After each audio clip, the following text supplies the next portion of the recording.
நீங்கள் திடீர்னு இப்படி பேசுகிறீங்கன்னா அதுக்கு 2 காரணம். ஒன்று பை எலெக்ஷன் வருது, அடுத்து லோக்கல் பாடி எலெக்ஷன் வருது, அடுத்து எம்பி எலெக்ஷன் வருது, அடுத்தது எலெக்ஷன் வருது. அதை நம்மள தக்க வச்சுக்கணும் அப்படின்ற ஒரு காரணம். அது போக இவ்வளோ விஷயம் நடந்துருச்சு. ப்ரெஸ்ஸை கூப்பிட்டு லெகசி சார் இது ஒரு லெகசி சார் அப்படின்னு சொல்லி கத்தி கூப்பிட்டப்போ கூட நீங்கள் கண்டுக்காமல் போயிட்டீங்க.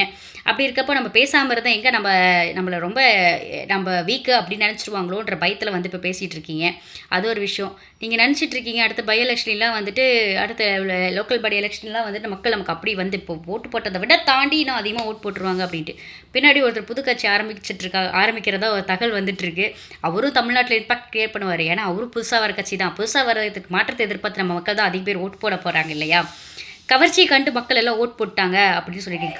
கவர்ச்சியில் மயங்கி ஓட் போட்டாங்க அப்படின்னு நீங்கள் சொல்லியிருக்கீங்க. கவர்ச்சி தவிர கவர்ச்சி இல்லாமல் வேறு எதுக்காக ஓட் போட்டாங்க நீங்கள் நினைக்கிறீங்க? நாங்கள் தெரிஞ்சுக்கலாமா?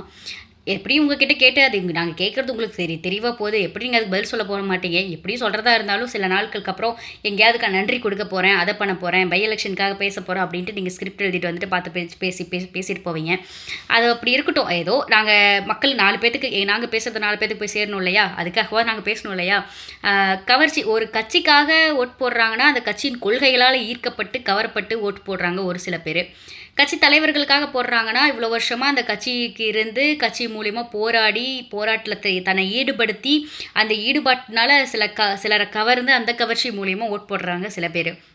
ஒரு எம்எல்ஏவாக நிற்கிற ஒரு ஆளுக்காக ஓட் போடுறாங்கன்னா அவங்க வந்துட்டு அந்த ஊருக்காகவோ இல்லை அந்த கட்சிக்காகவோ நிறைய விஷயம் பண்ணியிருப்பாங்க. அது மூலிமா அட்ராக்ட் ஆகி ஓட்டு போடுவாங்க சிலர். உங்களுக்காகவும் உங்கள் கட்சிக்காக விழுந்த ஓட்டு வந்துட்டு உங்களுக்காக உங்கள் கவர்ச்சி உங்கள் மேலே இருக்க கவர்ச்சியால் வந்த ஓட்டு மட்டும்தான் இல்லையா? ஏன்னா நீங்கள் ஒரு சினிமா நடிகர் தான். சினிமாவில் இருந்தப்போயோ எதை பற்றி வாயை திறந்ததில்லை. எவ்வளவோ போராட்டங்கள் நடந்திருக்கும். அப்போ பற்றி நீங்கள் எதையுமே பேசினதில்லை. அப்படி இருக்கப்போ நீங்கள் ஒரு சினிமா நடிகர், அதை தாண்டி வேறு எதுக்காக உங்களுக்கு ஓட் போட்டிருப்பாங்க நீங்கள் நினைக்கிறீங்க?